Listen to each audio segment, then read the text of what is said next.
Well, I'm pleased to report that the Hall 3 here at the NEC is a very, very busy place, and we have so many people coming to see our wonderful rovers. There's now time to introduce you to the owner of this wonderful motor car here. This is the 827 Vitesse Fastback Mark 1 model, and it's owned by Andrew. And some of you may know the previous owner, Jeremy, who's been here on our stand before. Andrew, good morning, lovely to see you. Morning. Thank you for bringing this wonderful car to the show.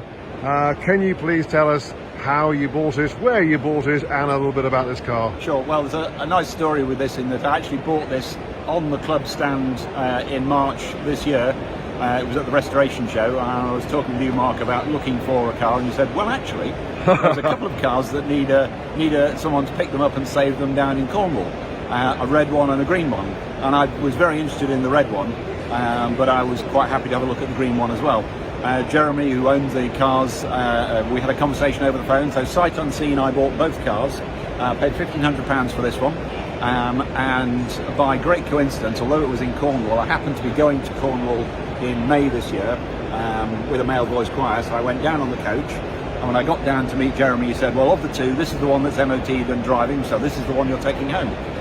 So this came home with me in May this year. Since then, it's had a respray up the sides, which were in various different colours of green, various different repairs that have been done over the years. And my plan is just to progressively bring it back into general use. It's a very reliable car, it drives beautifully, but the bodywork wasn't in great condition. It was very solid, but colour-wise, not great. So all the sides are now the same colour. I'm going to finish by recovering the roof and the front panel to match as close as I can, and then the exterior is done in terms of paint.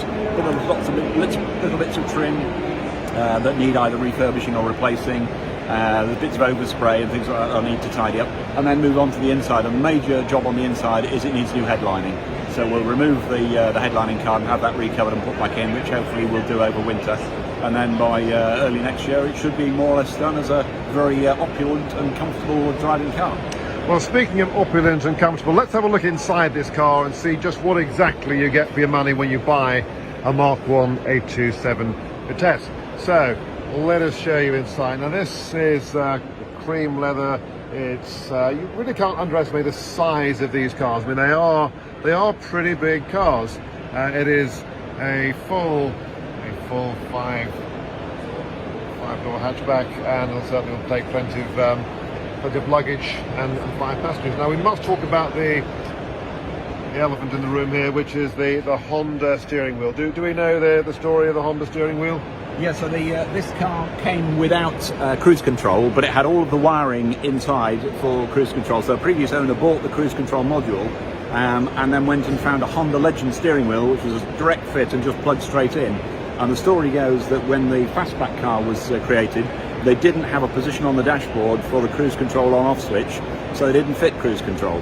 But all the wiring was there, all the systems were there, but they didn't put the cruise control module in, and they didn't put any controls in. So the previous owner fitted the module and found a steering control that also has the on-off button and the set and cruise things, and that's why it's got a Honda steering wheel. That's crazy, isn't it? Absolutely crazy, but it works superbly. So we were just discussing whether we could actually take the Honda badge off and could we get a Rover badge into the same. What a great idea. Let's have a look in the rear, shall we? Because you really need to understand the amount of legroom that's in these cars. It was often a criticism of the Rover 75, which came after the 800, that it didn't have enough legroom in the back. And you can kind of see why owners of 800s might have felt that way, because there is plenty of space back there. It really is.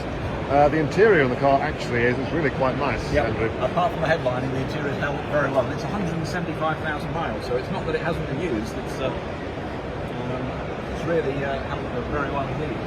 And within 20 minutes of sitting in the car, I just loved the feel of it, and it was back.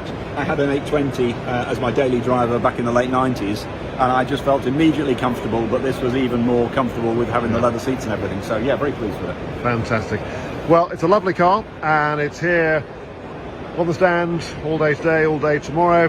And ladies and gentlemen, if you are coming to the NEC, please do come down to Hall 3 and visit us here in what we're going to call the Rover Village. We're surrounded by lots of lovely Rovers. The 200, 400s are over there. We have 75 opposite us, and there are Metros and Allegros and Montegos and all sorts of things around us. But we are very, very open to meeting members of the public and reminiscing about Rovers, but also talking about ownership of these cars too. So I'm going to say thank you to Andrew for telling us about the car and for bringing the car to the NEC, and we look forward to seeing you, the great viewing public, come to see us here at the NEC very soon.